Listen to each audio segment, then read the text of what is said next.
and I quote, "I'll be there in a minute. Give me a second." Time is relative, folks. Time is relative. Yes. So, hey, cheers to everybody in the chat. They're a division rival. I don't care how many wins they get. Screw them. That wasn't the take I was expecting to hear. I want to gush over watching live Chris Tanev. I think that we completely underestimate the skill it takes to play defense. One highlight or several highlights does not a Calder trophy make. I'm stepping in here. I'm going to be the crotchety old man here. They need to learn patience. They need to understand the tension, and everything, and the drama. How dare! Look at this. How is McDavid not getting a penalty? You guys need to calm down with this, okay? You guys need to calm down with it. Words of the calm down is back. And it's been about 6 months since we have gathered to chat about some Canucks hockey as the season just around the corner. Welcome to the Shifts and Pucks podcast. You can follow us on Twitter at Shifts and Pucks. I still call it Twitter. You call it X. You call it whatever. Facebook.com Shifts and Pucks.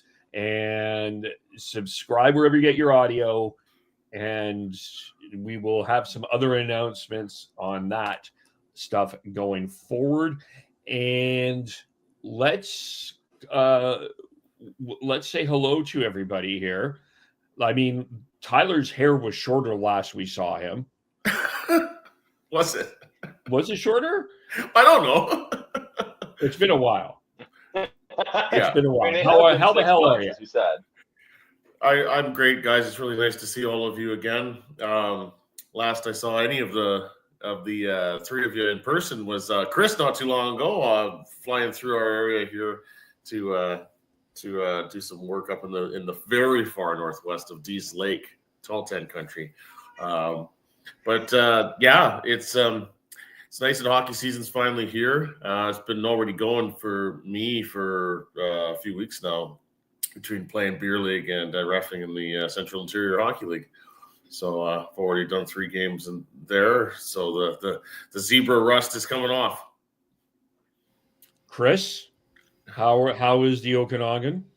The Okanagan is pretty awesome. I went on a hike up Mount Boucherie yesterday, and today it's nice and sunny again and probably in like the mid-teens.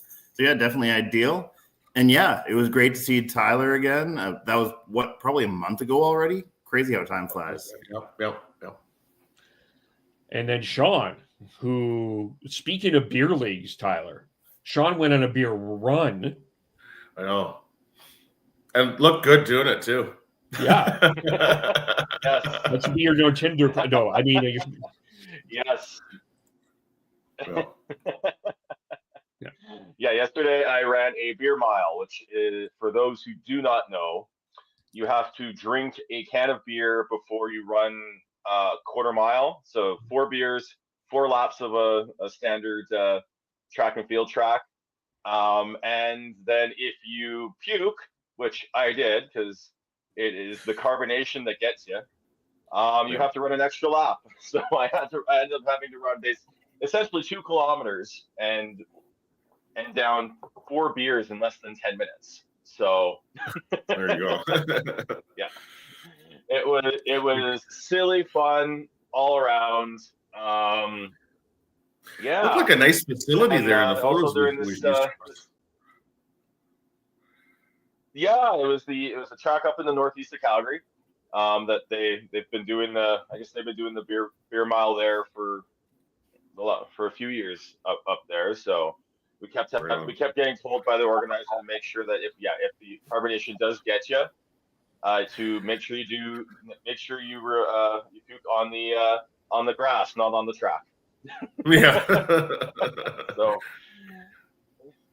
Perfect. Yeah, it's just hilarious because I started running a little bit just to get myself into shape for playing flag football this summer, and next thing you know, I'm doing that. And man, it's for those who think it's a fun event that has absolutely amazing community camaraderie camaraderie and support with everyone. It's more, yes, everyone wants to try and do the best they can, but everyone's supporting everyone, and it's a good time. Like I ran into a couple of old hockey buddies that I hadn't seen in over 20 years. And then everyone's dressed up in fun outfits and everything. So yeah, you can do it with non-alcoholic beer. You can do it with like seltzers if gluten is an issue. So it's very inclusive in that aspect too. So it's not about the drinking. It's about being there and having just being silly. Honestly, that's what it is. Okay, that's what it is. That's good. That's good. Well, cheers to a new hockey season. This is coffee, by the way. So just in case everybody. Yes, just clarity. There's a lot that happened through the off season. We're not going to go through all of it because there was too much. We're only going to tackle this topic unless something actually happens once. There is the big story that, well, I don't know. I'm going to placate this and just start this with this very simple thing.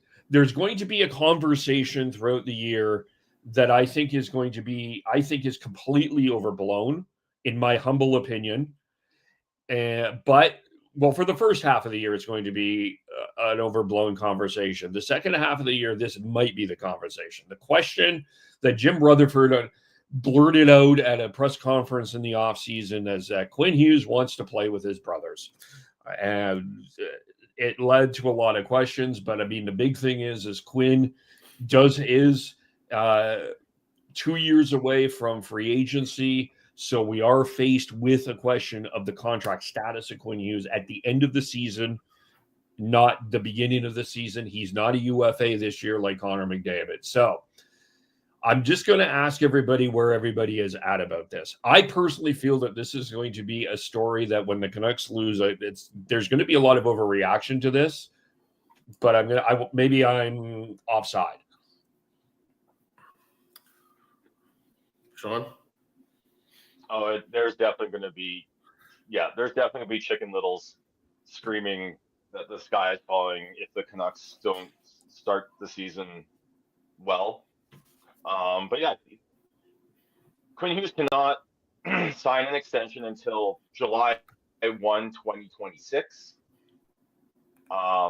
There's no need to make this a big story. Unfortunately, it likely will, but there's no need to make it a big story because there's nothing that the team can do other than try and win games to alleviate this. The way I look at it is if the Canucks can get back and be a playoff team, have a quiet season off the ice, then that'll go a long way to making sure that Quinn wants to sign an extension with the Canucks. So, and I think that's, if you want Quinn Hughes to stay a Canuck, then you need to literally shut the fuck up about this, because making a big deal about it is just going to make the circus louder and the noise louder when that is not going to help the Canucks win games, not going to help the Canucks retain their franchise player. Yeah, I mean, it is, as long as the contract status is what it is, and now you have the added factor of Luke Hughes just re-signing with the Devils. It's going to be there, and yes, definitely, it's going to come up when there's some stretches of poor play for the team. But I think in the early going, it's probably not going to get too much discussion. There'll be probably one or two new players. Hopefully, there'll be a couple of nice wins to start with, and there'll be that whole first day of school hope and optimism feeling to start the season. But as time goes on, that'll be an issue. It'll be interesting to see how Quinn Hughes handles it. Is he going to be really crusty about it, or is he going to continue to kind of oblige the media on that? So we know that Quinn can be pretty curt with the press, even on a good day. So do we end up having some moment of like really notable friction that sort of adds fuel to the whole thing? I don't know. Asking the media to let the story go and it's still lingering in the future is asking for a lot, though. So, yeah, as far as, fans expecting Quinn to say that I love Vancouver, I'm going to stay. I mean, that's just not going to – athletes nowadays don't do that. That just doesn't exist in pro sports now. They're always going to, with their public comments, leave themselves all their options. It's just how negotiating a contract works. Yeah, I think we're all in general agreement that basically this story is overhyped and overblown, and it's just the fans and the media that want an easy headline and easy fodder are going to go for. But the best way that the Canucks and everyone involved can deal with this is just by winning. If the Canucks have a good season, the chances of retaining him is obviously significantly improved. And yeah, to me, that's the best way out of this, is just to keep it as minimal of a story as possible. Just the Canucks need to have a good season. Yeah, my two final things on this. Tyler, I actually do hope Quinn gets Curt with the media on this. I'm not necessarily a big fan of everybody getting Curt with the media, but I think if this becomes a talking point, I think Quinn needs to shut it down and just say, I'm here to focus on hockey. Two, what was the other? I agree with Chris. Look what Connor McDavid's comments were when he was asked about his contract status, and what he basically laid down the gauntlet on Edmonton. So, Rasmus Anderson, it's like the players' approach to this now is a lot different than before, when players said, "Yeah, I love Calgary," or "I love this, and I hope to be here." They're not saying that anymore. It's a very different. We live in a very different world. Yeah, and that's, I think, important for people to remember, is that it's not just, Quinn and Vancouver and there's friction and he's going to leave. This is a broader way in which pro athletes approach contract negotiations. So I don't think people should get too panicked about whether a player is feeling good about the situation or not. Winning solves everything. Yep. If you don't have a great plan going forward and the player has the right to exercise free agency, it is what it is. Yeah. And listen, if Quinn Hughes leaves, I think Jim Rutherford and Patrick Allvin might end up following, but that's a longer story. Yeah. Let's talk lineup here. Probably the best story of the preseason has been Braden Cootes, who has certainly created a huge debate of whether he should stay for 9 games or not to start the season. He did not look out of place in that final regular season game against the Oilers. I thought him and Lekkerimaki, and it's going to be hard for me to do this. I'm going to be the mature person, though. Evander Kane actually was a really good line, and I will just compliment Evander Kane. I thought he looked really engaged in that game against Edmonton. If that is mostly the Evander Kane that we get, I think that's a positive thing. Anyway, Braden Cootes, though, is the story, and we were discussing privately the line combinations. I will start with the proposal. I kind of think he's going to stay. I mean, they already sent down Sasson. The risk here is they may lose one of Baines, Ratu, and Carlson to waivers. But I think he did end up deserving a look. I don't know where everybody else is at. This is a tough one because I see both sides of this argument. Sean? I should probably. I think he gets a look. I don't know whether it stays past Nate. Go ahead. Sorry. He'll start the season with the Canucks. Whether or not he stays past 10 games or 9 games, I think is the true question. I think the Höglander injury actually helps. Like, it might be. I know it sucks for him, but in terms of roster management, it might be a blessing in disguise. Because I think they'll only have to send one of the Abbey the Abbey guys from last year down. I don't think it'll be Ratu. I don't think it'll be Baines. I think it's most likely Carlson. And if they lose him on waivers, then yeah, that sucks. But it's not a big deal. But Coots has played his way onto this team at least right now, and that was not something I expected going into training camp and the preseason. I expected to see him. I was hoping to see him like perform well and then go down and play big minutes for Seattle in the WHL, but that might not be happening. He might be this he might be like one of these like diamond in the rough guys, like mid to late. The mid first round pick that just surprises everyone. I'm feeling the same way Sean is about it. I think with the Höglander injury, that certainly helps the case for Coots to stay. I think too, for management to sell something new here, that get the fans back into it after a down year. It feels like decades now.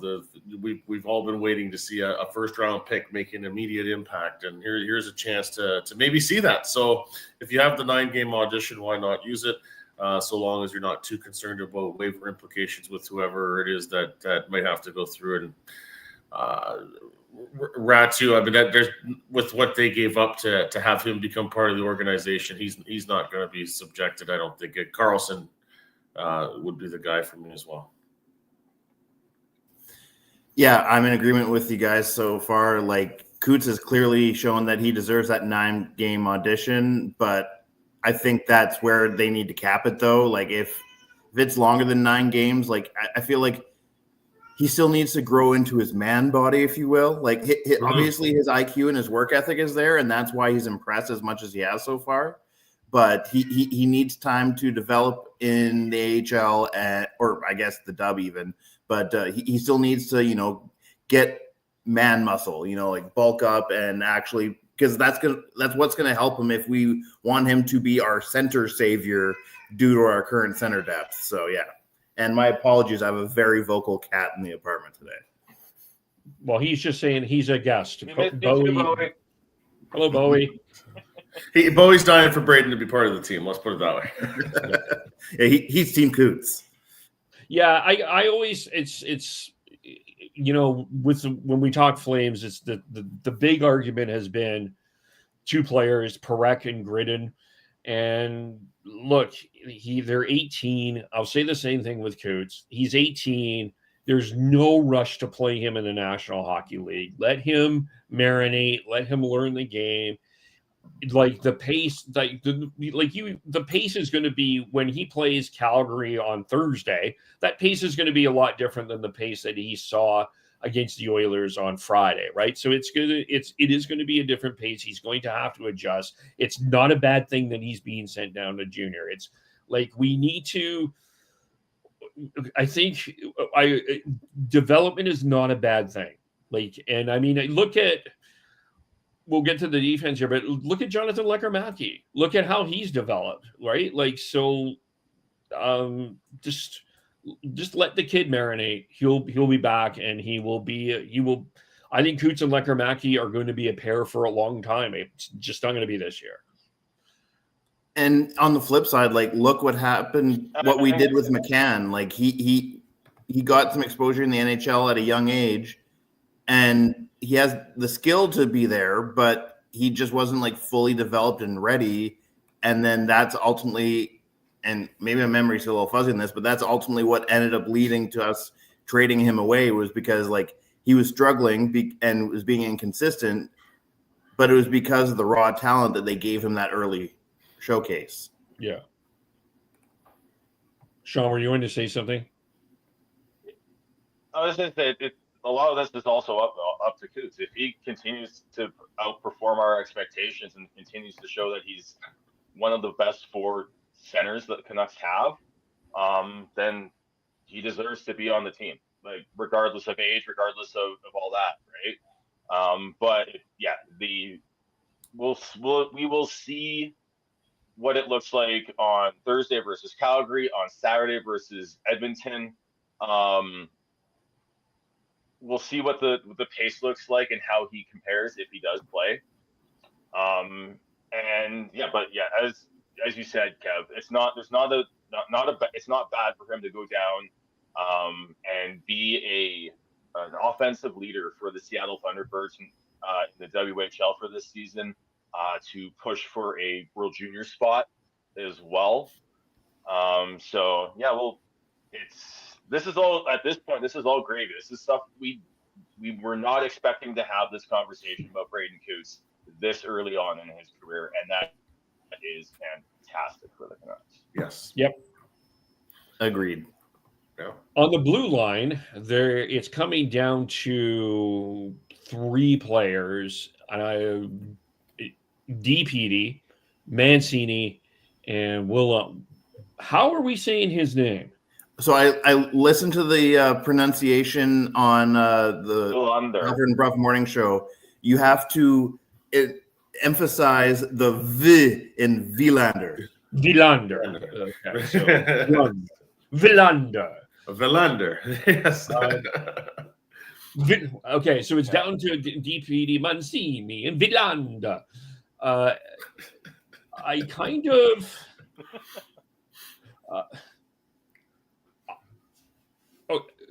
I think this is another example, though, for me anyway. Or maybe I'll go.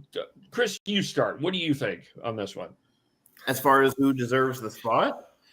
Yeah. I feel like DPD definitely has the inside edge just due to his already his pre-existing NHL career and what experience he's learned from that. But I feel like his game also kind of helps his spot in the lineup as well. Obviously, I feel like Mancini's definitely impressed so far in the preseason, and Vilander has shown promise. But I feel like just like with Cootes, he might have the raw talent, but a year of development definitely wouldn't hurt him. So yeah, I think I would have to kind of go with this general status quo sentiment of I think it's probably DPD's spot to lose. Give me DPD. I was so excited last year with how he came in and made an impact right away, and maybe the dreaded sophomore slump becomes an issue for him. We hope not, but with his size, his poise, we saw him getting a scrap at one point and didn't look afraid there. He's ready to go, in my opinion. I was very impressed with his play last year, and I'd like to see that continue.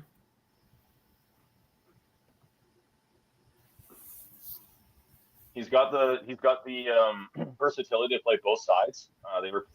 He's a left shot, and we're playing him on the right side as well, which is huge because I think it's going to be the third pair is going to be anchored by Derek Forbort, and then with one of these kids, and I think it will be DPD to start.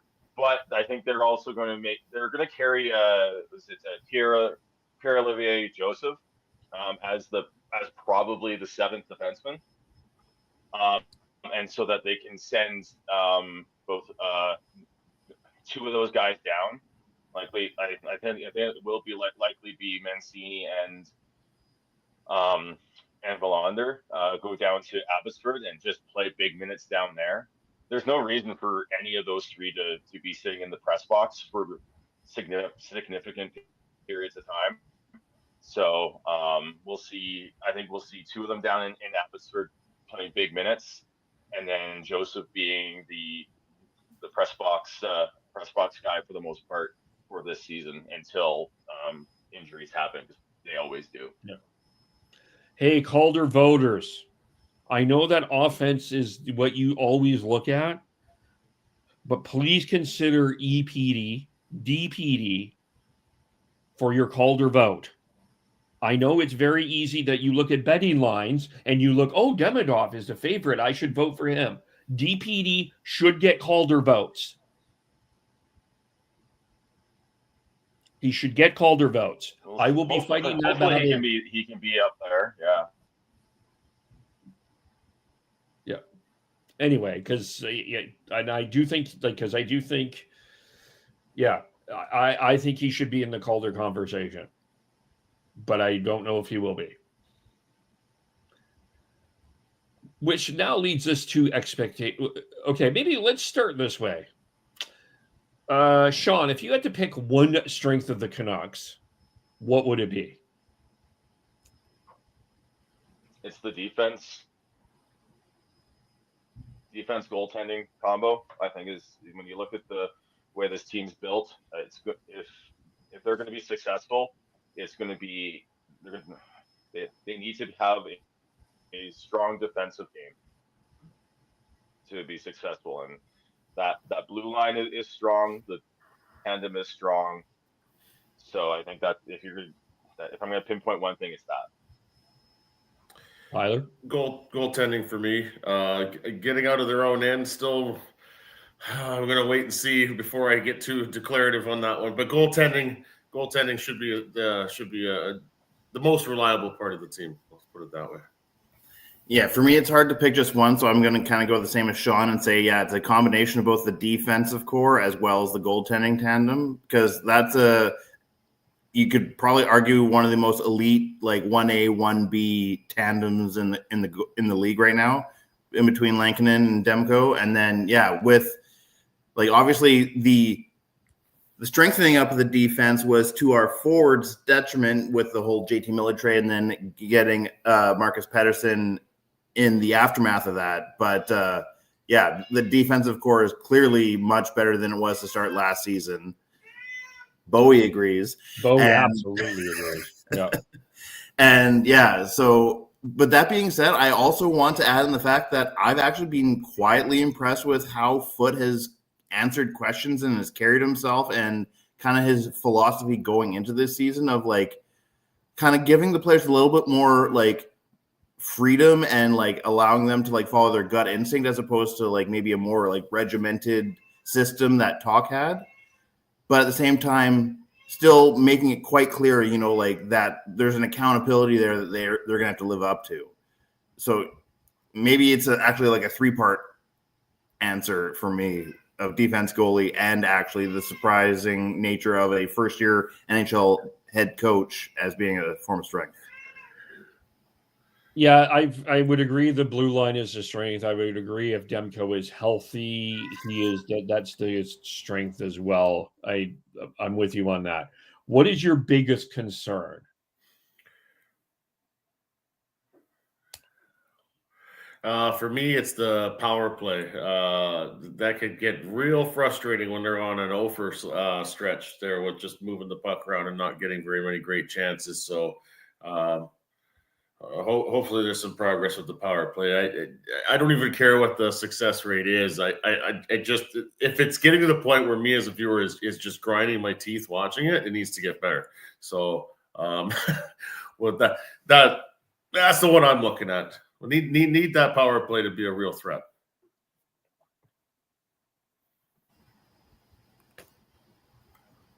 For me, I'll probably go with a combination of center / scoring depth. Like obviously, if Cootes is able to like be half decent in the faceoff dot, that'll go a long way in helping this team in that regard. But generally speaking, like the fact that 2 years ago we had Petey, Miller, and Lindholm as our 3 centers, and now we're basically just down to Petey, Hedl, and either Ratu or Cootes. Like that's clearly a downgrade. So like if they're able to plug that in any way, shape, or form, that obviously is a huge bonus for the Canucks. So yeah, I'd probably say that's my biggest concern.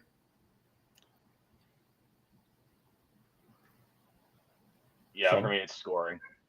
You've got the question mark of how big a bounce back can Petey have. You've got you don't have a go-to guy after that that like you really have to watch, and the other teams have to watch and monitor. So I think it's scoring for me. Like if Petey doesn't have a good bounce back year and isn't a point per game player, I don't know if they have enough scoring right now. Yeah, scoring and health too. I mean, you had Brock Besser that was injured last year. Philip Hedl is fighting his concussions. Let's not forget Evander Kane did not play all of last regular season. So that is also something as well. So the health of the forward line is the big concern for me. But ultimately, when we look at where the Canucks sit in the Pacific Division, where do we see them? We'll start with Tyler. I mean, I think a wild card playoff spot is attainable. They can't afford a poor start, and health is going to matter immensely. And those are two very big ifs, obviously. But we talked earlier about some injection of youth. There's a new coach. There's a new philosophy. There's a lot of freshness to the team in those regards, and I think that will help them kind of turn the page from last year. Competition's strong, but I don't see why the Canucks can't make the playoffs. Sean, Chris. Yeah, I agree. I think a wild card spot should be the sort of the realistic expectation. It's kind of similar to how we felt going into 2 years ago when the Canucks won the division. But like if the Canucks had just gotten a wild card spot, or like finished third in the Pacific, we would have been very happy with that. So I think the goal and the expectation for this team should be to be in a wild card spot right now. Yeah, generally agree with everyone. I probably, if the Canucks have a good season, they'll be competing with LA for third in the Pacific. But due to the strength of the Central, like the likelihood of it end up being a wild card spot is pretty high. I have the Canucks third in the division. I mean, obviously, Vegas and Edmonton are the top two. I just look at the rest of the division, though. It's like I think LA went to the old folks' home and brought their senior citizens in, and they're kind of all retiring on the beach. I have no idea what the Seattle Kraken are doing. Like, I really don't. The Flames, I mean, there's still some questions around that team. I think they can compete for a playoff spot, but I don't think that they will get into a playoff spot. The hipsters are telling you the Anaheim Ducks will be good. I'm just going to tell you that the Anaheim Ducks will not be good. They are not as good as people think. This is a team that's massively overrated. And San Jose is an interesting team to me, but they're not going to be competing for a playoff spot. So I look at this Pacific Division. I think it's 5-3. And I think Vancouver, I think it's not an unrealistic expectation with Hughes, Demko, at least playing really well, and wherever PD is at.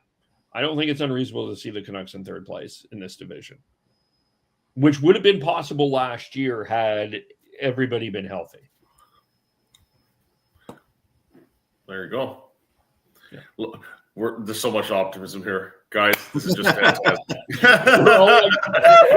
Yes, it's like the first day of school. The grind of the season hasn't gotten to us yet. No. Yeah. Okay. Anything else we want to talk about with the Canucks? Can I just to be silly, because this is what I do here. It's incredible. Are all the seats replaced yet? I believe, as someone who's probably been in Rogers Arena the most recent out of the four of us, I was there actually for Lincoln Park last month. I believe all the seats, other than maybe like the retractable sections at the ends, potentially, but for the vast majority, like I want to say like 90-95 of that arena is black, plush, comfy leather seats. And what do you think of the look? I mean, I think they look slick. Yeah. And as far as sitting in them, they're super comfy, and they come with cup holders. Yeah, see, now the cup holder thing used to be like a perk of the club seat section, so I'm interested to know what they're going to do to give those ticket holders a little bit more added value compared to everybody else in the building. But yes, I mean, they can order beer from their seats. Is that not enough? No. Yeah, it is nice to not be booting drinks over on your feet the whole game. So having the cup holders would be nice. When BC Place did their renovation back in 2010, 2011, that certainly improved the experience dramatically. Just having that cup holder. Interesting. Okay. So we're going to let's start with Sean. What's one story that you're monitoring this season? And it can be Canuck or league wide. And what is your bold? You have annually predicted Boston and Tampa to not make the playoffs. I'm just wondering, are you going to stick with that bold prediction, or have you changed your ways? Well, I finally got the Boston one right, so we'll move on from there. The story that I'm gonna be following is it's honestly LA. Like you touched on it a bit there, Kev. Can Darcy Kemper be because they finished third in the division last year with Darcy Second, Kemper actually. as a Vezina. Second, yes, with Darcy, but they had to have Darcy Kemper as a Vezina finalist type season. If Darcy Kemper doesn't have that type of season in him, how far do they fall? And then the bold prediction: Connor Bedard makes the Olympic team. Okay, Tyler. I think for just hold on one second. You look at what everyone kind of wrote off Connor Bedard last year. The new shiny toy was Macklin Celebrini, but it was he had a bit of a sophomore slump. He comes back and plays the way we know Connor Bedard can and shoots the puck the way Connor Bedard can. I don't see why they'll keep him off the Canadian Olympic team roster. I was going to go with the Winnipeg Jets. You know, they had such an outstanding season last year, and then to fall short of a deep playoff run. Obviously, very tragic what happened with Mark Scheifele and his dad on the eve of a must-win playoff game, and how it all ended against Dallas. But Winnipeg. I mean, they've got a great team. Is the fan support continue to stay strong? They've had their challenges in recent years with getting people into the building. That's always one to monitor because you don't want to see attendance in Winnipeg dip as it is. And are the fans going to still be there? Or are they going to be able to take another step? There's some questions as to whether the Winnipeg Jets continue to stay near the top or if there's a regression that comes. So I'm interested in watching that as the season goes on. Can I do a two-parter here as well? Just related to the Jets, of course, with Connor Hellebuck and the Olympics upcoming. I mean, that's going to be fun to see where he's at and how that affects the American team's chances at the Olympics. Yep. Chris? I think the story that I'm most intrigued by this season is if Utah ends up being a force, because let's be honest, for the longest time, the Coyotes were a very middling team. And no matter what they tried to do to turn things around to become playoff contenders, they never seem to quite get it right. And it seems like a lot of things have gone well in Utah so far. And Ryan Smith seems to be leading a pretty well-respected, well-liked group there. So I'm quite intrigued to see if they can end up becoming perennial playoff contender and even potentially stronger than that. So, yeah, I think that's probably the one I'm most intrigued by. Do you have a bold prediction? I mean, in that same vein, I'm going to say that they probably end up becoming like a perennial contender and they end up becoming like a force in the Western Conference. So I think that I'll stick with them as my bold prediction as well. Okay. Right. The story I kind of was struggling with this. I guess there's two other stories. I mean, I think everybody's going to be keep an eye on what happens with Sidney Crosby, if he moves or not, or where he moves. Of course, I think the other one is when Connor McDavid signs his contract with the Oilers, or does he walk? But the one I just started to think about this here. Florida and Tampa had two really heavily penalized games here. And I wonder, just as an under the radar story, I wonder if the Florida Panthers are going to be dealing with this type of behavior for most of the season. I know that there were a lot of Oiler fans that, as an example, that were just a little put off of how that Panther celebration came off for the Stanley Cup Championship and the "fuck you Oilers" chants and all of that. And I just wonder, like, as they've become the biggest bullies in the league, and I wonder if teams are going to be pushing back on them a little bit this year. I think if you looked at a way that a lot of these teams built themselves in the off season, I think they thought of Florida in mind. So that's my one story I'm kind of intrigued by out of everything else. I'm going to kind of do a capsulated of two bold predictions here. One, Thatcher Demko will back up Connor Hellebuck for the U.S. Olympic team. Two, Colorado and Dallas are going to be fighting for a wild card spot this year. I just looked at Dallas last playoff, and they were they got goals in bunches against Colorado that got them the series victory. And I didn't really think that I wasn't entirely impressed with them against Winnipeg. I think if Winnipeg kills off that penalty, I think we're talking about a game 7. And without question, Stuart Skinner outplayed Jake Ottinger in the Western Conference Final. I think that there's some legitimate questions about Jake Ottinger. I also think that there's some legitimate questions about Mackenzie Blackwood. And I'm not sure that Colorado is as good of a team as people think that they are. I know they have McKinnon. I know they have Makar, and I think it's easy to put them up in the higher echelon. But I think that the Wild and Blues have deeper teams than the Avs and the Stars. And I think the Avs and the Stars are going to be fighting for wild card spots. And it wouldn't surprise me if one of them misses, especially in the Central. It is a very competitive division.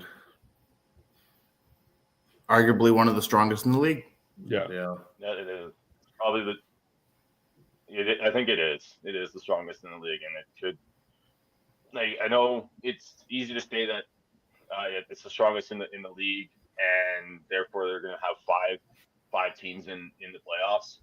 But the opposite effect of that is that they could just beat up on each other and cause it to be a 4-4 split and have 4 Pacific teams get in as well. So, I mean, in those divisional games, someone has to lose.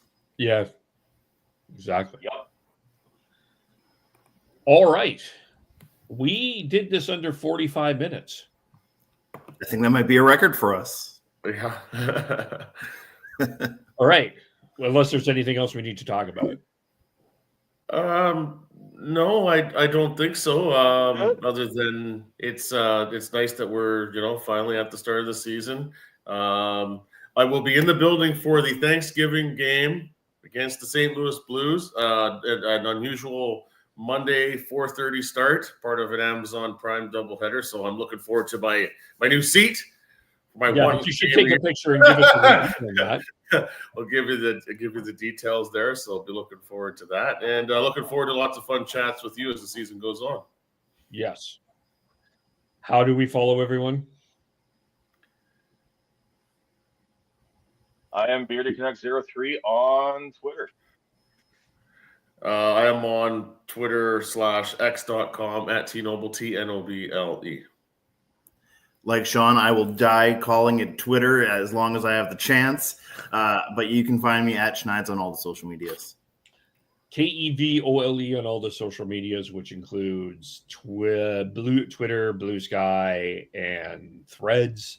And of course, you can follow us on Twitter, Shifts and Pucks. Subscribe wherever you get your audio. Hit that like button and on the YouTube as well, because that helps us get some notification as well. Thank you, everyone, for watching. Thank you, everyone, for listening, and we will talk to you all very soon. Bye for now.